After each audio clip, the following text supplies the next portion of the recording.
Le Grand Dialogue. Sigi Kafoba. Le Grand Dialogue, l'émission des débats du studio Tamani sur votre radio. Sigi Kafoba. Le Grand Dialogue.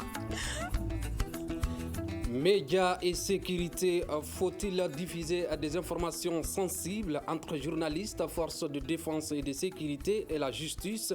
Ce n'est pas toujours le parfait amour, surtout dans le contexte actuel de crise dans lequel le pays des G5 Sahel se trouve, marqué par des attaques terroristes. Comment satisfaire le droit à l'information des citoyens quand cette information est dite sensible? Le Grand Dialogue de Studio Tamani réfléchit sur la question en profitant du séminaire organisé par le Collège sahélien de sécurité. Nos invités, Paul Mangan, commissaire de police, porte-parole de la police nationale du Tchad, Abdul Salam Diagana, journaliste mauritanien chargé de la communication du G5 Sahel, et Mohamed Saleh Youssouf, inspecteur général adjoint des services judiciaires du ministère de la Justice du Tchad. À la présentation, Imrana Kilomaïga, auditeurs, téléspectateurs, bonsoir et bienvenue. Le Grand Dialogue. Monsieur Paul Mangan, qu'appelle-t-on une information dite sensible? Merci, monsieur le journaliste, de m'avoir donné la parole. Et je voudrais d'abord dire bonsoir aux téléspectateurs et auditeurs du studio Tamani. Chez nous, en matière de sécurité, on appelle information sensible. C'est une information qui ne peut être dévoilée sans qu'elle ne nuise, n'est-ce pas, aux entités qu'elle concerne. Et donc, comment faut-il la diffuser? C'est une autre question. En tant qu'information sensible, c'est dire qu'elle touche, n'est-ce pas, à l'intérêt de la nation. Alors, il faut la diffuser. Mais qui l'a diffusée et comment? Et c'est à ces questions-là peut-être que nous allons tenter de répondre. Monsieur Mahmat, est-ce que vous avez la même définition? Bon, pour moi, une information sensible, c'est une information qui touche à la sensibilité, à la vie même du citoyen. Donc, étant tel, comme tel, le citoyen ne peut pas ne pas être informé lorsqu'il s'agit d'une information capitale qui touche même à sa survie. Monsieur Abdul Diagana, vous êtes journaliste. Qu'est-ce que les journalistes appellent une information dite sensible? Merci, chers collègues. Avant de répondre à votre question, je me réjouis de me retrouver une fois de plus dans ce studio que j'ai fréquenté il y a de cela moins de 2 ans, où on a eu à livrer aussi des messages très importants.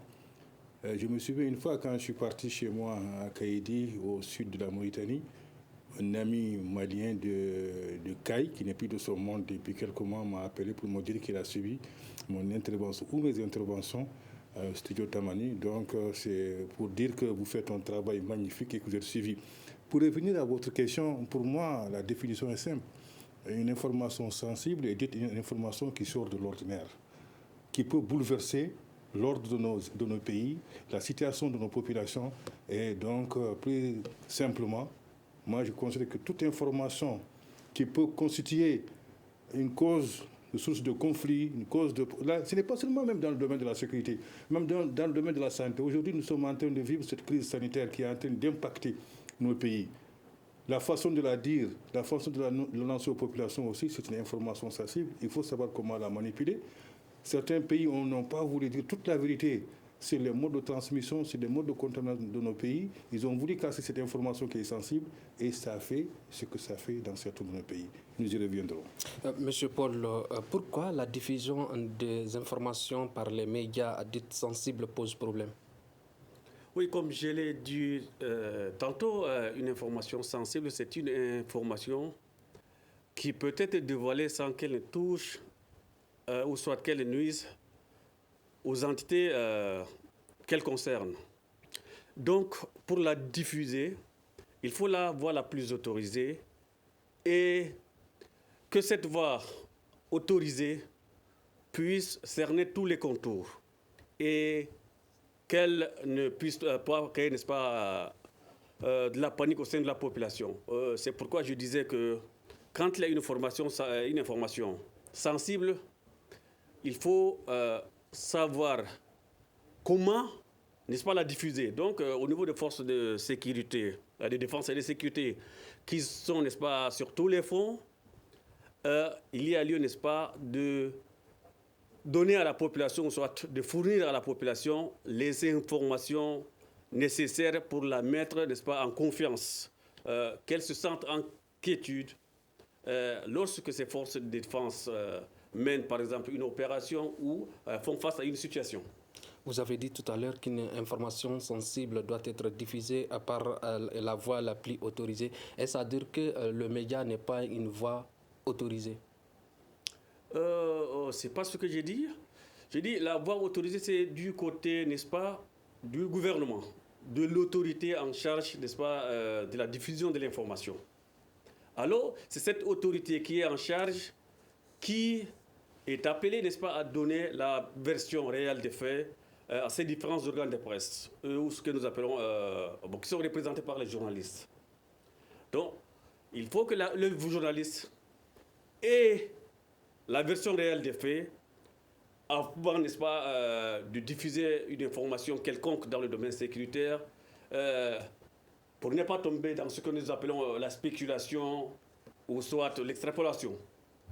Monsieur Mamat, cela veut dire que toute information qui n'est pas à vérifier n'est pas bonne à dire?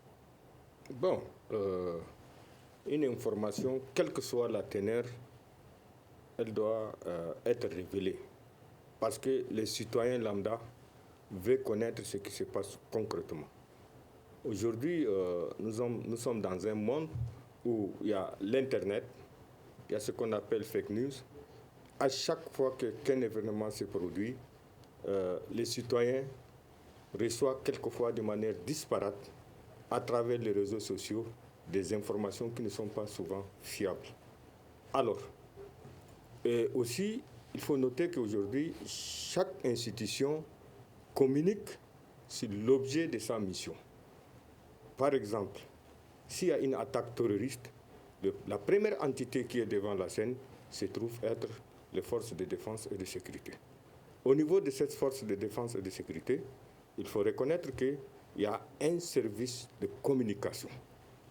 Après que les forces de défense et de sécurité aient déjà circonscrit l'événement, la deuxième phase, c'est que les autorités judiciaires doivent être saisies de cette question-là.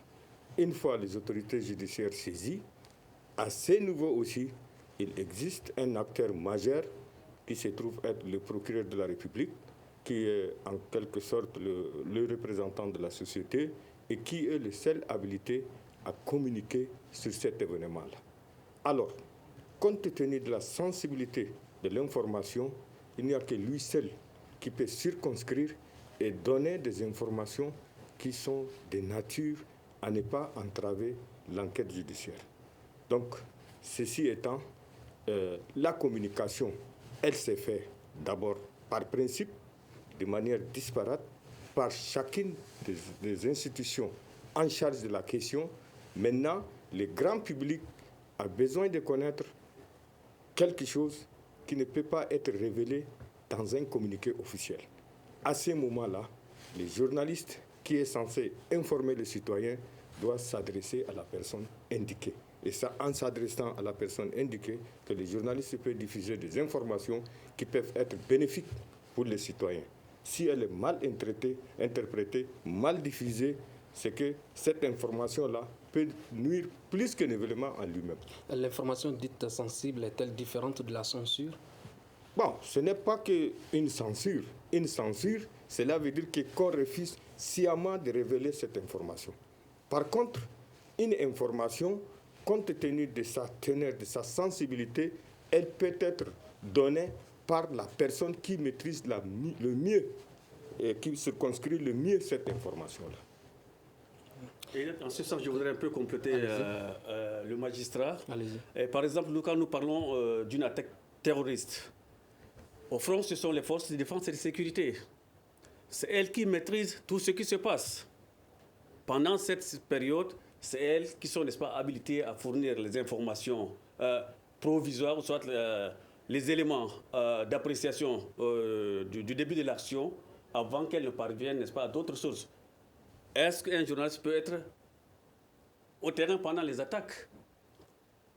C'est pourquoi nous évitons qu'il y ait des informations erronées pour détourner le public ou soit s'aimer la panique au sein de la population.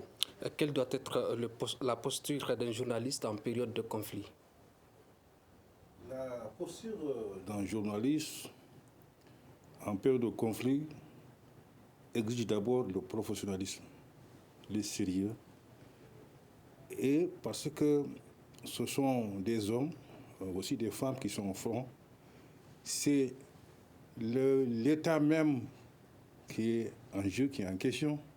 Ce sont des problèmes qui nous assaillent un peu partout. Donc pour tout journaliste qui est appelé à informer, cette information doit être faite de façon professionnelle, de façon responsable, pour ne pas mettre en péril la vie de ceux qui nous permettent de dormir sur nos deux oreilles dans nos villes ou dans nos campagnes. Je disais tantôt que nous sommes en train de faire face à deux ennemis invisibles aujourd'hui dans ce monde-là. Ces ennemis sont quoi? C'est le terrorisme. C'est aussi le coronavirus qui est un ennemi invisible. Il faut une manipulation professionnelle, une manipulation responsable de toute information relative à ces ennemis qui nous assaillent aujourd'hui. J'ai dit tantôt que certains pays ont retenu l'information, ou bien ça a été fait de façon maladroite. Vous savez, au début de cette pandémie-là, on parle beaucoup de terrorisme, mais moi je mets l'accent aujourd'hui sur cette question sanitaire qui impacte à la fois socialement, culturellement et économiquement nos pays, au même titre que le terrorisme d'ailleurs. C'est très important. Qu'est-ce qui s'est passé au début de cette pandémie? L'information n'a pas été relayée de façon professionnelle à nos populations. Moi, je suis du sud de la Mauritanie. Il y a un marabout qui est passé de la frontière du côté du Sénégal, qui est venu le lendemain. Quelqu'un l'a vu en train de... quand il avait des maux de tête, il est passé voir la radio locale.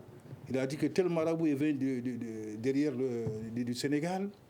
Il est dans une certaine situation inquiétante, donc il a la Covid-19. Et ce jeune qui était à l'antenne de façon maladroite, de façon vraiment irresponsable, a relayé cette information et c'est toute la ville qui a été émeutée. Les forces armées sont venues, la police est venue, ils ont encerclé.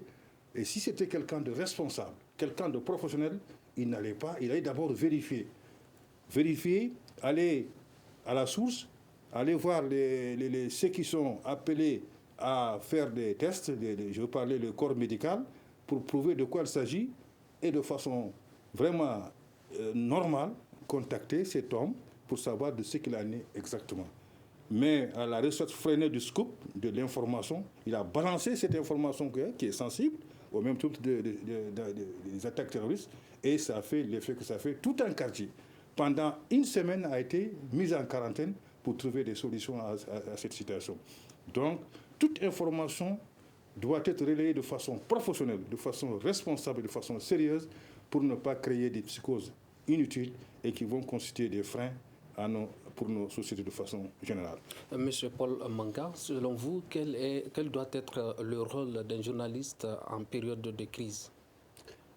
Merci. Là, c'est une question très pertinente et que tout responsable en charge de communication a besoin, n'est-ce pas, de fournir quelques éléments pour situer un peu le journaliste dans ce qu'il doit faire.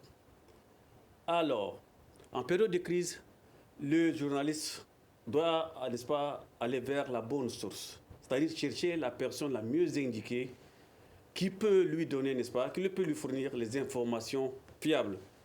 Et comme l'a dit tout à l'heure M. Diagana, toutes les institutions ont en leur sein des services de communication, que ce soit, n'est-ce pas, au niveau de l'armée, au niveau de la magistrature, au niveau d'autres corporations. Il y a ce que nous appelons les porte-paroles ou soit les responsables chargés de communication. Et ces personnes chargées de communication sont censés avoir les éléments nécessaires pour les fournir à leurs collègues ou soit à leurs confrères communicateurs. Avez-vous des exemples concrets dans votre vécu professionnel pour illustrer la nécessité de prendre des précautions supplémentaires quand il s'agit d'une question d'information sensible? Justement, je prends le cas de notre pays qui a été victime d'attaques terroristes, surtout au niveau de la capitale en 2015. Étant porte-parole de la police nationale, j'étais la première personne à saisir la presse pour lui fournir, n'est-ce pas, les informations de première main, c'est-à-dire le bilan provisoire, par exemple, de l'attaque, pour éviter qu'il y ait, n'est-ce pas, de la psychose et signifier également à la population que la situation est sous contrôle. Donc, c'est un travail quotidien pour nous qui sommes communicants des institutions de sécurité, tout comme toutes les autres institutions. Pendant que ces investigations-là continuent, l'ennemi informe et gagne de confiance. Il arrive souvent que l'on croit plus l'ennemi que les forces de sécurité et nos magistrats. Pourquoi cela? Vous savez, le journalisme, c'est un art. Il n'y a pas bon communicateur qu'un journaliste bien formé. Compte tenu du fait qu'il est une personne professionnelle, la personne indiquée en matière d'information, c'est que ces journalistes-là devraient, dans toutes ses activités, raffiner ses sources avant de livrer une information. Ça, c'est très important. Si le journaliste ne s'adresse pas à la personne indiquée, si le journaliste se contente des ragots qui se racontent dans les réseaux sociaux, si le journaliste, quand bien même ayant reçu l'information de la personne indiquée, ne le transmet pas de manière professionnelle, à quel moment le journaliste doit contacter la personne indiquée? Ok. Vous savez, tout événement se gère suivant des phases bien indiquées. Par exemple, si aujourd'hui on dit qu'un citoyen malien qui se trouve dans tel quartier présente au regard des citoyens mandats des symptômes qui laissent croire que cette personne est atteinte de Covid-19. Avant que le journaliste lui-même vienne pour apprendre l'information sur le terrain, il doit au préalable vérifier si les autorités sanitaires ont pris en charge cette personne-là. Et il n'y a que ces autorités sanitaires-là qui peuvent diagnostiquer et lui dire avec précision si cette personne est positive ou pas.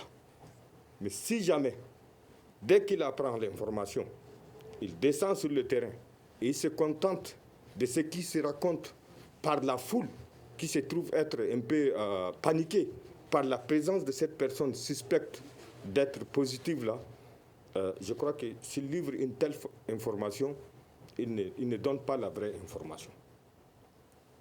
Pourquoi les journalistes ne vérifient pas alors les informations avant diffusion? Ce n'est pas pourquoi les journalistes vérifient. Ce n'est pas tous les journalistes qui ne vérifient pas. Comme vous dites,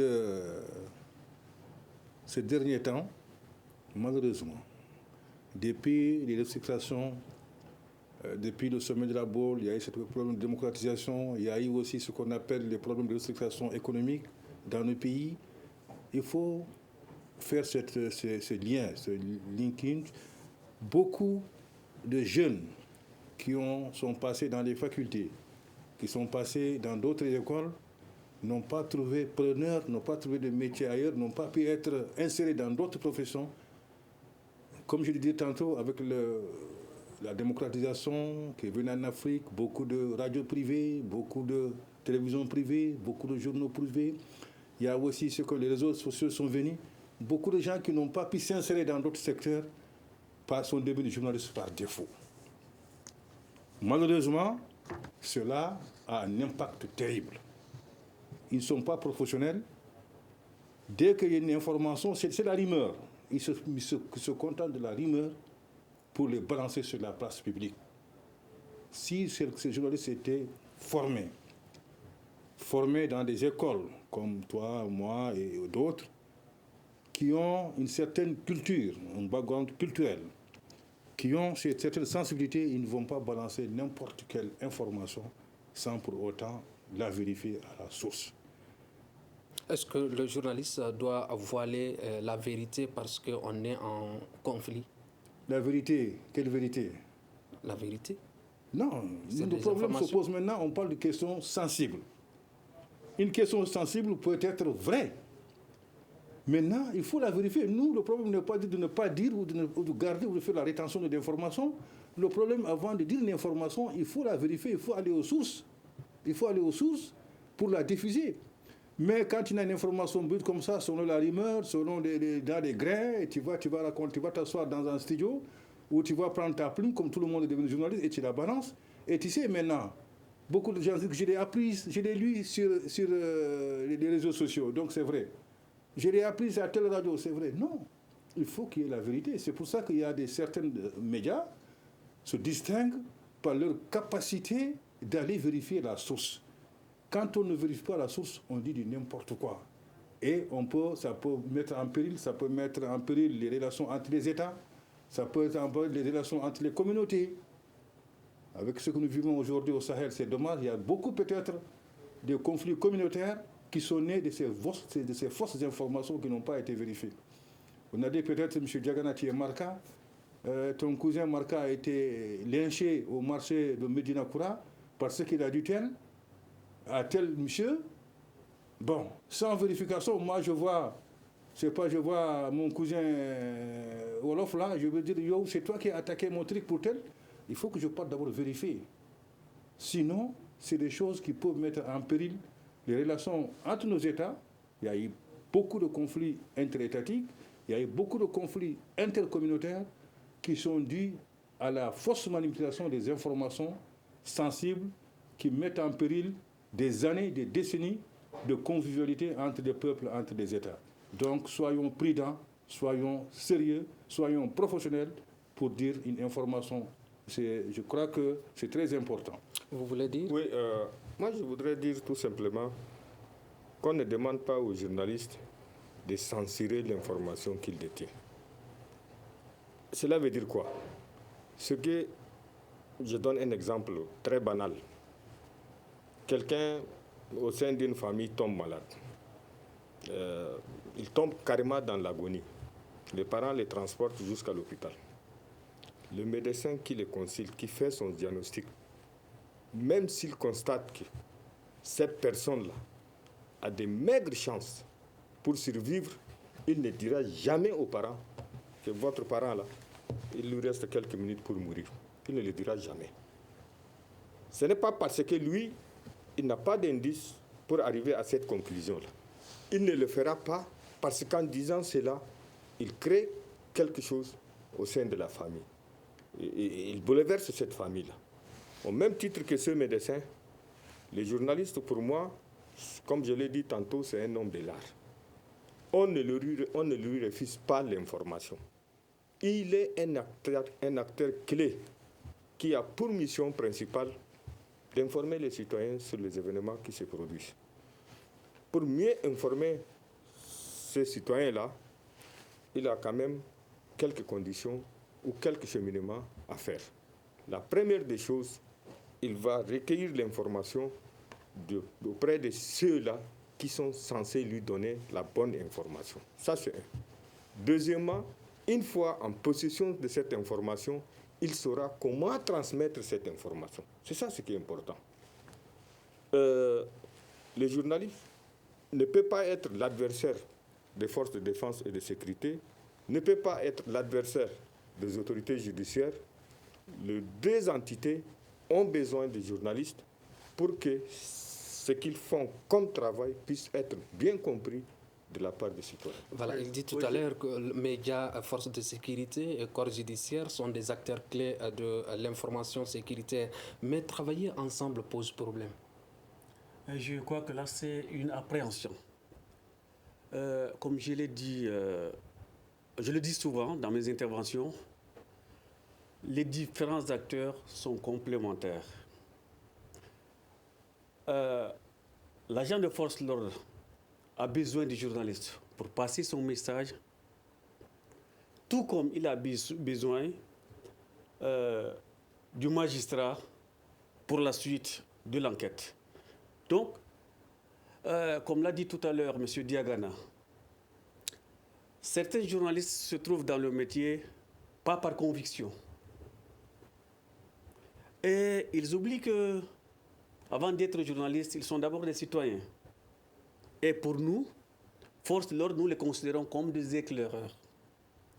Donc, c'est pourquoi nous devrions plutôt avoir des rapports étroits, des rapports de confiance pour transmettre nos messages, pour passer nos communications envers le grand public. Mais concrètement, qu'est-ce que vous craignez chez les journalistes? Chez nous, nous sommes dans un cadre précis. C'est l'information sensible. Qu'est-ce qu'il faut diffuser et qu'est-ce qu'il ne le faut pas? Et là, nous sommes dans un cas précis. Donc, il faut chercher à diffuser ce qui ne peut pas nuire aux corporations, n'est-ce pas, qui sont concernées. Ça, c'est quelle information? À supposer que... C'est quelle information? Disons, par exemple, pour une enquête, pour une affaire qui est au niveau de la justice, il y a une information judiciaire qui est ouverte et le journaliste se substitue déjà au juge en livrant certaines informations avant que le verdict ne tombe.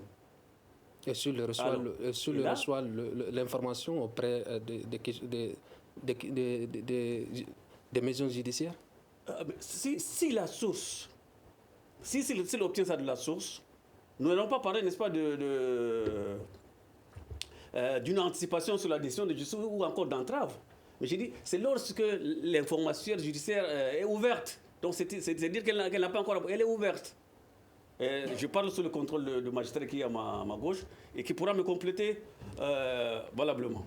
Quel est le danger qui encourt quand les hommes des médias diffusent une information qui est en instance de juridiction? Vous savez, les journalistes, les magistrats, les militaires, tous sont des humains. Étant des humains, ils ont leurs insuffisances et c'est des personnes, étant des personnes, c'est des préjugés qui nourrissent les différentes entités. À quel moment la justice doit craindre l'implication d'un journaliste? Qu'est-ce qui se passe? Quand une infraction à la loi pénale est commise, la première phase, c'est la phase de l'enquête et ça commence par la chaîne judiciaire, c'est-à-dire la police judiciaire qui descend sur le lieu, qui constate les infractions, qui réunit les indices et établit un procès verbal et déférer le présumé auteur de cette infraction-là devant les magistrats. Quand les magistrats instruisent cette procédure, il a le choix, selon sa propre conception des faits qui lui sont soumis, soit il traduit la personne devant une juridiction de jugement. Si c'est une attaque terroriste, c'est que les faits sont de nature criminelle, il passe par une information judiciaire. À supposer que ce n'est pas une attaque terroriste, c'est une infraction ordinaire de droit commun. Quand cette personne est traduite pour être jugée devant une juridiction donnée, malheureusement, on constate que certains journalistes, je dis bien certains journalistes, sans chercher à connaître à quelle phase cette procédure elle est en train d'être gérée. Par exemple, un journal fait la publication de cette personne présumée auteur de cette infraction-là en mettant son image à la une. D'abord, les journalistes ne comprennent pas comment ça se passe. Il arrive quelquefois qu'on les désigne comme étant « Monsieur X a commis un meurtre. Monsieur X a détourné des deniers publics. » Alors que pendant toute cette phase-là, il y a ce qu'on appelle présomption d'innocence qui couvre cette personne-là. Une fois que le journal a fait sa publication, ce n'est pas exclu qu'en fin de compte, les juges qui sont censés juger ce monsieur-là trouvent les preuves à charge insuffisantes et les relaxent pour infraction non constituée.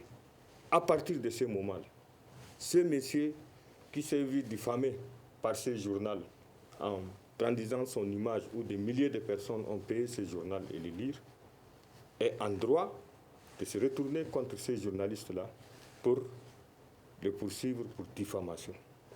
Une autre affaire qui a un caractère criminel, qui est pendant devant les juges d'instruction, un journaliste qui se fie de ce qui se raconte dans les réseaux sociaux révèle des informations qui ne sont pas encore prises en charge par le juge en charge du dossier.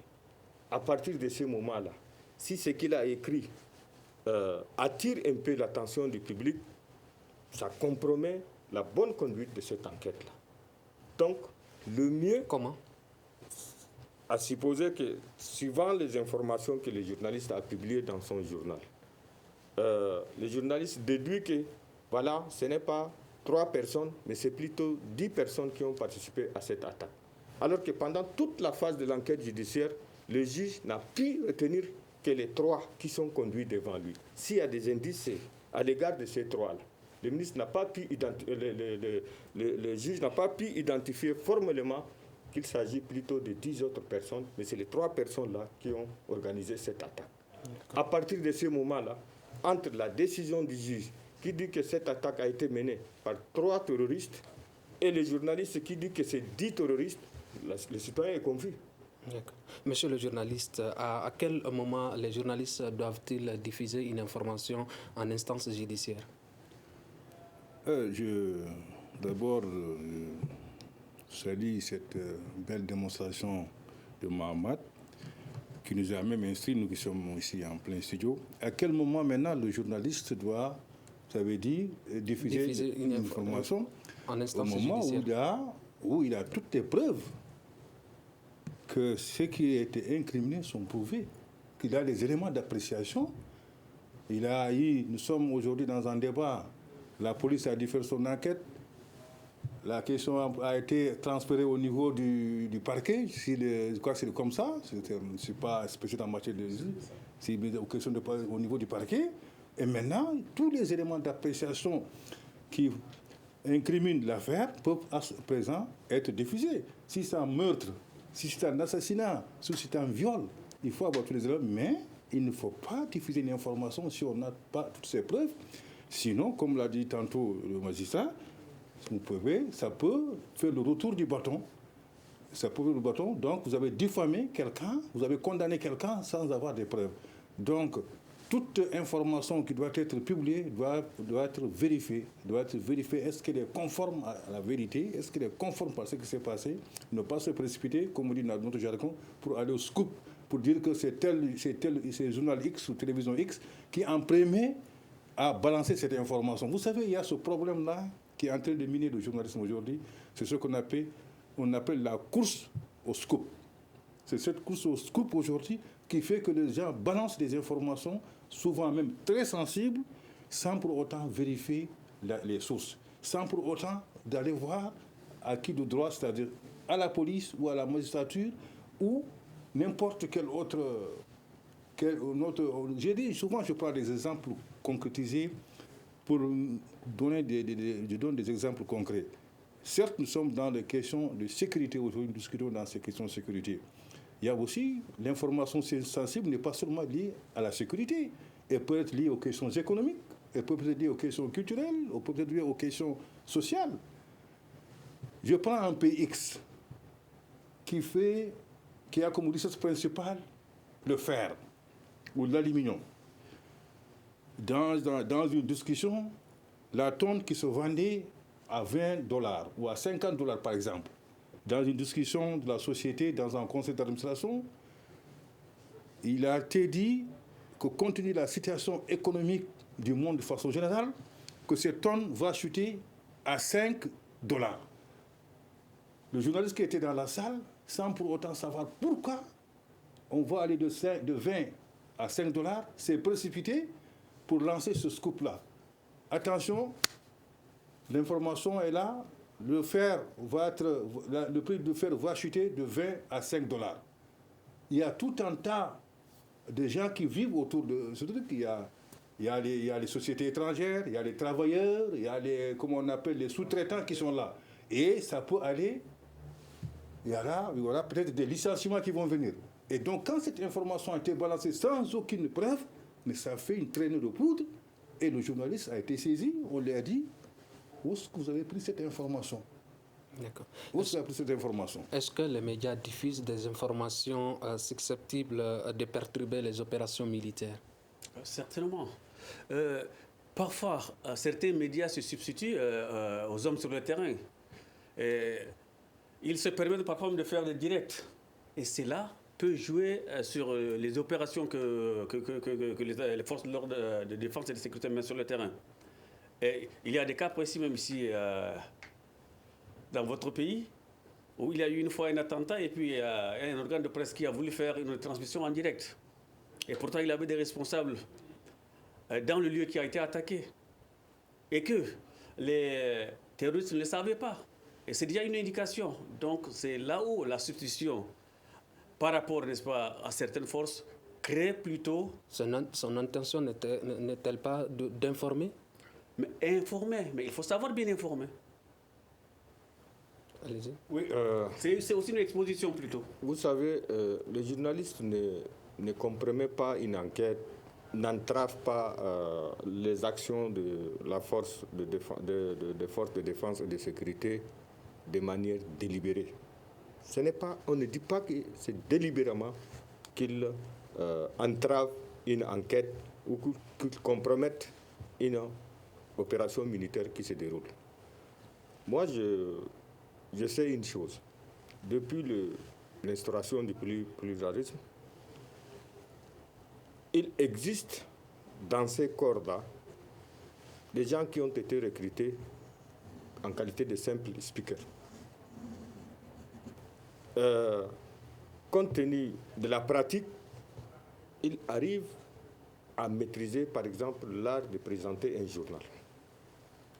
Si ces messieurs-là arrivent à maîtriser l'art de présenter un journal, c'est qu'il est utile pour l'entreprise qui l'emploie. Ça, c'est d'accord. Mais est-ce qu'un tel journaliste peut aller chercher une information, qu'elle soit sensible ou pas, et la traiter convenablement comme un journaliste professionnel? Dans vos investigations judiciaires, est-ce que les hommes des médias vous perturbent? Non, je ne dis pas que les hommes des médias nous perturbent, mais nous constatons que les hommes des médias, quelques-uns commettent ce qu'on appelle des dérives. Je vais vous donner un exemple. Chez moi, à un moment donné, on recevait, en tant que procureur, je recevais beaucoup de plaintes en matière de diffamation. J'ai interpellé le président du conseil en charge des affaires de l'organe des journalistes. J'ai dit, mais monsieur le président, Le conseil de la communication. le Haut Conseil de la communication, monsieur le président, ça ne va pas. Ça ne va pas. On traque, on dira qu'on est en train de museler la presse, on laisse faire, on se rend compte qu'il y a un problème de professionnalisme qui se pose. Le président, à l'époque, a reconnu qu'il fut un temps où la carte des journalistes a été distribuée à des personnes qui ne peuvent pas être considérées comme journalistes conformément aux critères définis par les textes. Ce n'est pas qu'une réalité tchadienne. Je pense que le même problème existe partout dans nos États. Moi, je ne suis pas de ceux-là qui considèrent que les journalistes est un perturbateur, les journalistes c'est un monsieur qui confond la population. Non. Je reconnais à sa juste valeur le rôle, combien de fois déterminant, que les journalistes jouent au sein de la société. Maintenant, ces journalistes-là, pour qu'ils jouent pleinement son rôle, ce que nous, autres entités, on attend de lui, ce qu'on constate, on sent un certain professionnalisme dans sa manière de donner les informations. C'est tout simplement ça. Les journalistes ont quel intérêt à diffuser une information en cours d'enquête? Pour dire seulement qui sont les premiers, c'est très important. Le scoop, c'est une qualité de journaliste. C'est lui qui diffuse une première information, qui donne la première information est souvent considérée comme étant une source importante. Donc, il y a, je l'ai dit tantôt, il y a cette course effrénée vers l'information. Le magistrat vient de dire quelque chose de très important, je rebondis sur ça. Que ce soit la haute autorité de la presse en Mauritanie, que ce soit ces autorités de régulation, aujourd'hui ont compris effectivement qu'à un moment donné dans nos pays, la carte de la presse a été distribuée à tort et à travers à n'importe qui. Et ces gens ont créé souvent des situations fâcheuses qui ont contribué à ternir l'image de marque de tous les journalistes, quand je dis tous les journalistes, des journalistes professionnels. Mais, donc, pour revenir un peu à votre question, la marque de fabrique pour certains journalistes, c'est de donner de l'information en premier lieu pour dire que, ne serait-ce que pour se faire positionner sur l'échiquier journalistique au-delà avec leurs autres confrères. Mais je reviens à mes mots de début.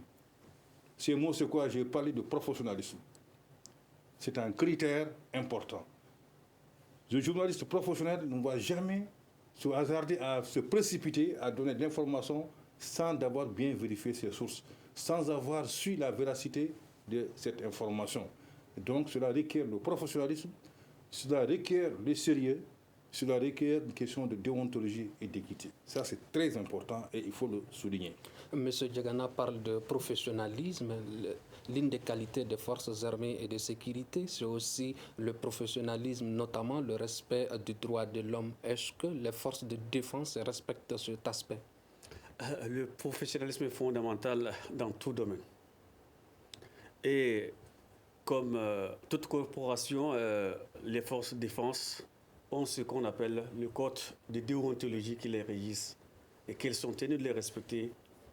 Et dans ce code de déontologie, le droit de l'homme a une place très importante.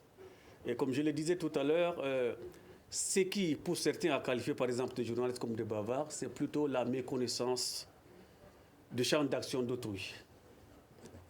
Et ceux qui les qualifient par exemple de bavards, c'est ceux qui ignorent que ces journalistes sont nos partenaires. Donc, c'est pourquoi je voudrais un peu revenir à la formation qui nous réunit ici à Bamako, la gestion de l'information sécuritaire qui regroupe les journalistes, les magistrats et les forces de défense et de sécurité, pour que chacune des entités, n'est-ce pas, puisse savoir le rôle de l'autre pour travailler la main dans la main au profit, n'est-ce pas, de nos populations. Nous n'avons plus assez de temps. Monsieur Mahamat, comment satisfaire le droit à l'information du citoyen quand l'information est dite sensible? Bon, vous savez, avant qu'on ne se retrouve aujourd'hui dans ces cadres-là, qui a permis au Collège sahélien de sécurité de nous mettre face à face, allez-y en 30 secondes. Chacun de nous nourrit des préjugés. Cet atelier, ce séminaire nous a permis d'échanger à ce que chacun puisse comprendre le rôle de l'autre. Et c'est à partir de ce moment-là que nous constatons que de chaque côté, les journalistes ont compris qu'est-ce qu'il fallait dire, qu'est-ce qu'il ne fallait pas dire. Les magistrats ont compris. Merci beaucoup et échanger à ce que chacun... Je voudrais quand même parler un peu, vous avez parlé du droit de l'homme. Je vais rendre hommage ici, parce que je suis souvent à côté de nos forces de sécurité, surtout la force congénère, qui fait un travail extraordinaire et qui fait des actions civilo-militaires sur le terrain. C'est très important, il faut le souligner.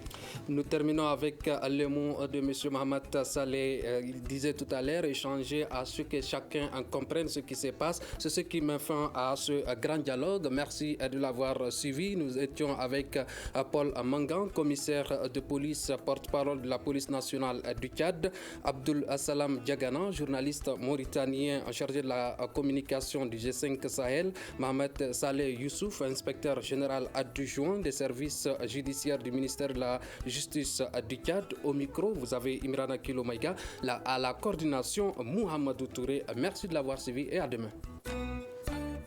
Le Grand Dialogue. Le Grand Dialogue, l'émission des débats du studio Tamani sur votre radio.